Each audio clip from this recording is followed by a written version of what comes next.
Lovely to have you both with us. Thanks for joining us. Now, the government has promised that disadvantaged pupils won't fall behind because of the pandemic, and it recently launched its catch-up fund. But at the same time, schools across the South East could miss out on millions of pounds. Now, that's because the government has changed the date on which it counts the number of disadvantaged students attending any given school. Marcella Whittingdale has more. Playing field. Marcella Whittingdale with our report there. Hugh Merriman, the pupil premium, this money matters, doesn't it? It really makes a difference. And you heard Michael Ferry there talking about all the different ways that he can use it for his disadvantaged students.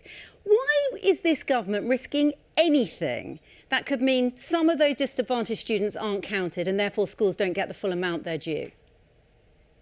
I think this. You talked about the pupil premium being tapped into for core budgets. Schools are allowed to use it. They've got to demonstrate when their Ofsted come in how they've used it, but they are allowed to choose how they use it.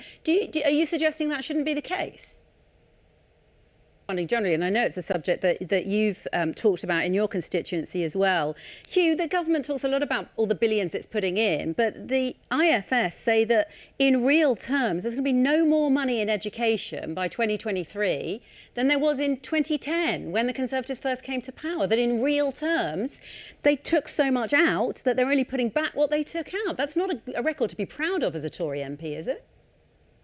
I recognise we have some way to go. We'll wait and see what, when we find out how much those schools have missed out on, then we'll wait and see what your next step is and whether you're prepared to push the government on that one. For now, thank you both very much. Last Thursday, residents in Bexhill cast their votes for Sussex's newest council. It's Bexhill's first for 50 years. The ballots have been counted, and I'm pleased to say we are joined by the newly elected councillor, Viv Taylor-Gee, from the Bexhill Together group, which won a majority of the seats. Really lovely to have you with us, Viv. How do you feel? Exhilarated, thank you. Up the north.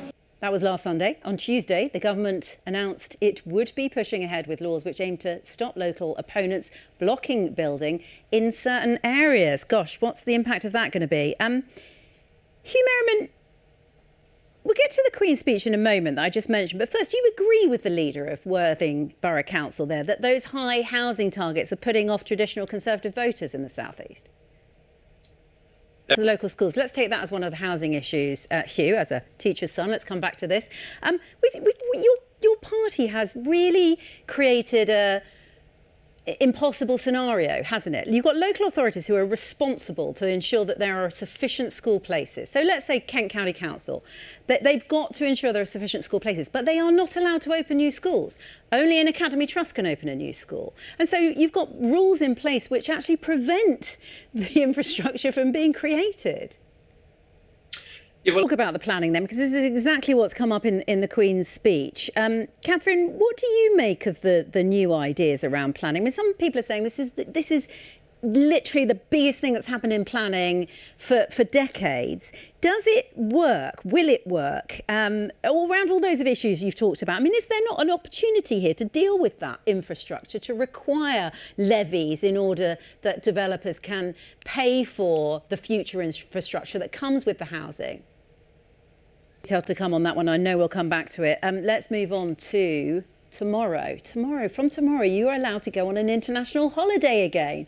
Travel is permitted to places on the government's new green list and no quarantine on return from those. Destinations include Portugal, Singapore and the Falkland Islands. I'm going to stick with Sussex for my summer holiday. I don't know about you two. This is a really important area. Hugh Merriman, you're chair of the Transport Select Committee. Do you think the government has gone far enough?